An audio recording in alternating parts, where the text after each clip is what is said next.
All right, welcome to Strength Foundation. Have you ever really stopped to think about how your body actually gets stronger? Well, today we are diving deep into the science behind it. We're going to break down all the key concepts from Chapter 5 of the NSCA's textbook. So if you are studying for your personal training exam, you are in the right place. This is going to be your ultimate guide. But hey, even if you're just a fitness nerd like me, you'll walk away with a much better handle on the fundamentals. So here's what we're covering. We'll start with the single most important principle that literally governs all progress in the gym. Then we're going to look at what happens inside your body during just one workout, and then zoom out to see what happens over months of training. We'll also get into why everyone responds so differently to the same program, and we'll wrap up with the critical warning signs that every great coach needs to master to separate smart training from something that's just, well, dangerous. It's a fantastic question, right? And the key to really understanding it, both for your exam and for coaching real people, is learning to separate the right now from the long run. We're talking about the body's immediate reactions versus the permanent upgrades it makes over time. Okay, so here are the two big terms you absolutely have to know: acute responses and chronic adaptations.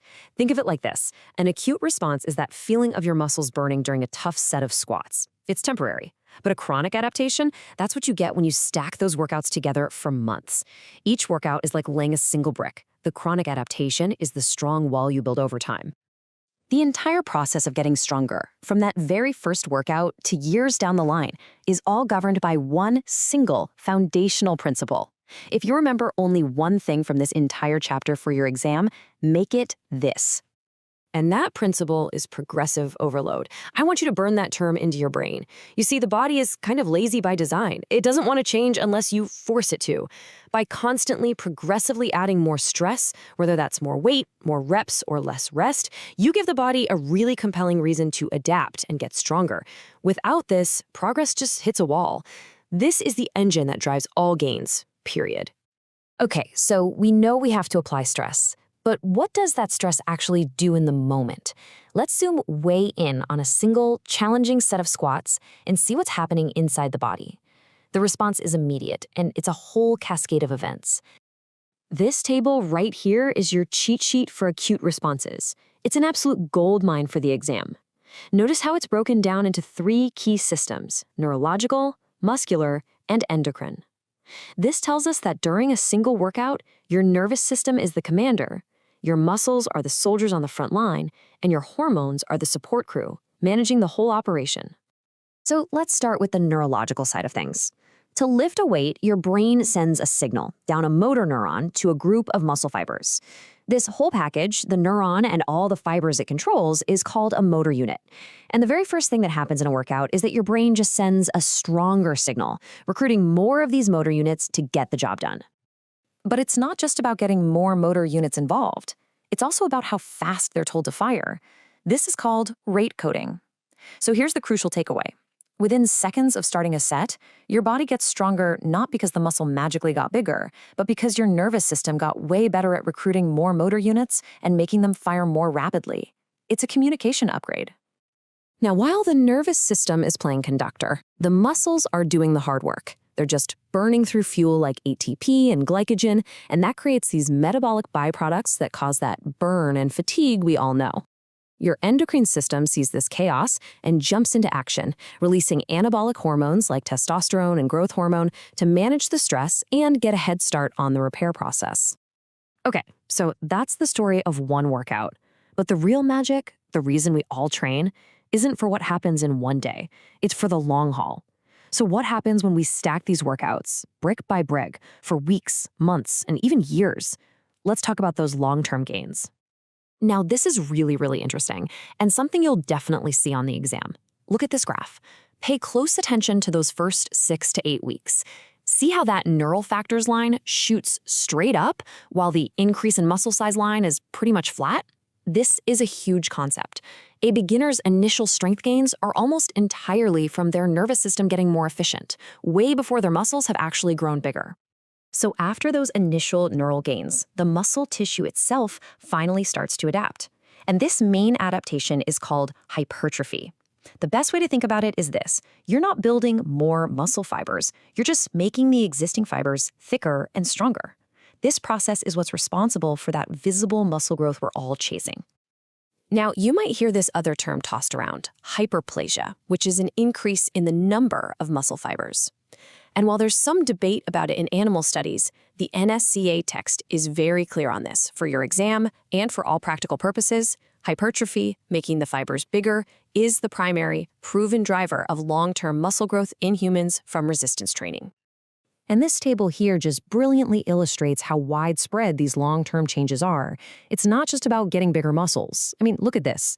We're talking adaptations in muscle enzymes, changes in how our body stores fuel, and maybe, most importantly, real structural changes, like stronger connective tissues and denser bones. It's a total system upgrade. Let's just zero in on that last point for a second, because it's so important for your client's health. The mechanical stress from lifting weights actually signals the body to build stronger, denser bones. This is a massive benefit that can help prevent or fight the effects of osteoporosis, especially as people get older. It's a huge selling point for what we do as trainers.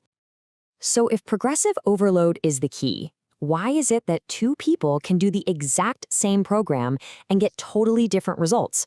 Well, the textbook outlines several key factors that kind of modify how an individual adapts to all this training. First up is specificity. You pretty much get what you train for. Simple as that. Second, sex. Now, an important note here.